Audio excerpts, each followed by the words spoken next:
Bonjour, aujourd'hui je suis à Fressin. Dans cette commune du Pas-de-Calais, le samedi 6 septembre, au Jardin Paisible, ce sera la fête des plantes et du jardin. Vous êtes ici donc au Jardin Paisible, à Fressin, donc chez Maryse et Jean-Bernard Scribeau. Nous sommes les propriétaires de ce jardin que nous avons créé, donc mon mari et moi-même, depuis une quarantaine d'années maintenant. La fête des plantes revient pour une 10e édition. C'est un rendez-vous annuel important pour les passionnés. Des gens viennent de très loin à la découverte de cette fête des plantes. Rencontrer nos amis pépiniéristes qui sont là aussi fidèles depuis 10 ans maintenant. Et donc nous avons la pépinière Hennebelle, nous avons la pépinière Mélarosa, Hortensia Artois, le jardin du Lièvre. Ils sont 10 à exposer ici au jardin. Et c'est un réel plaisir et une journée vraiment conviviale où les pépiniéristes ne sont pas avares de leurs conseils, ils prennent le temps d'expliquer aux gens intéressés par les plantes pour agrémenter leur jardin. Et septembre est aussi une belle période pour prévoir les plantations de l'automne. Hein.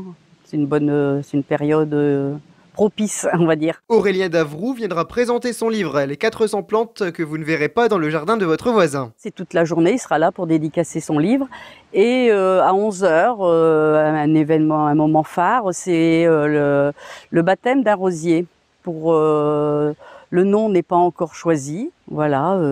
Et puis aussi la nomination d'un hydrangea qui a été créé aussi par un producteur qui sera là à la fête des plantes, Monsieur Dieval.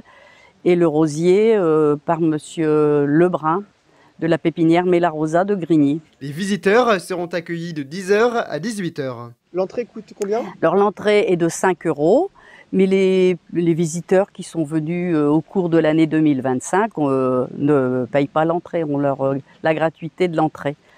Donc voilà, sinon c'est 5 €. Il y a aussi une petite restauration, La Baladine, qui est là. C'est un food truck de crêpes salées, sucrées, de très bonnes crêpes. Voilà, avec les bons produits de notre région. L'an dernier, plus de 800 visiteurs sont venus à cet événement. En attendant la fête, il est possible de visiter le jardin. On reçoit les visiteurs de mai à septembre, donc pendant toute la période estivale. Et c'est un réel plaisir pour nous d'accueillir les visiteurs au jardin. C'est des moments de partage, des moments de convivialité, des échanges très sympathiques. Ils viennent découvrir le jardin ou le redécouvrir. On a des habitués qui viennent ici chaque année. Je vous remercie beaucoup d'avoir regardé ce reportage. Au revoir.